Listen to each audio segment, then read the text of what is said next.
Hello everybody, I am Srinath Dhanje, the president of this program, Honorable Principal Sri Hangargekar sir, my NCC teacher Dr. Bhosikar sir, all teaching and non-teaching staff and my dear friends.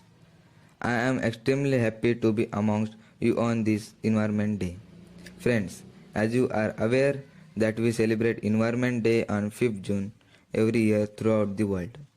This day is also known as Eco Day.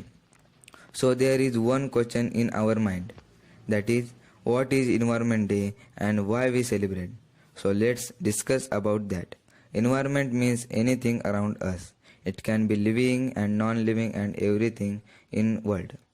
This day is firstly started in 1973 on 5th June by United Nations to spread awareness among the public about issues related to the environment and make environment eco-friendly.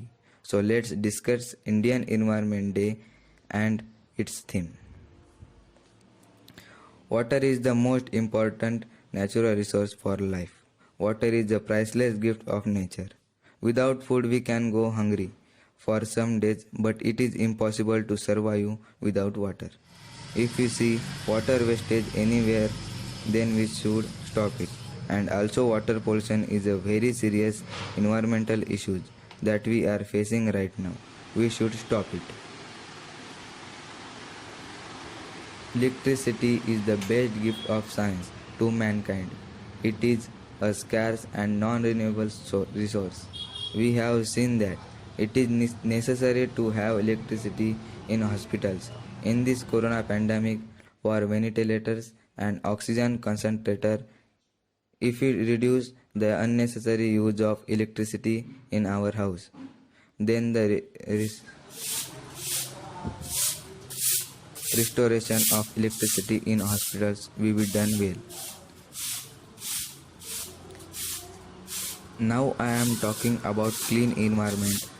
If there is dirt spread in our environment, it will cause various diseases. We should keep our environment clean and beautiful together with all of us. If we see garbage anywhere, then we should get it and throw it in dustbin. For this theme, Swachh Bharat Mission worked beautifully in India by our Honorable Prime Minister Sri Narendra Modi. Let's talk about trees. These are an important for us to living. Tree plantation is the motto of Maharashtra government. The main advantage of tree is oxygen supply. In this corona pandemic, oxygen is the most important for us. Tree plantation expands biodiversity. Tree plantation also helps soil fertility. So plant it, not cut it. We should not use air conditioner if there is no more priority of it. If the door of refrigerator opened for some time, it can affect on our ozone layer because CFC gas emitted out of the fridge and mixed with air. On this day, I wish all of you and going to stop my speech. Thanks to all. Jai Hind, Jai Bharat.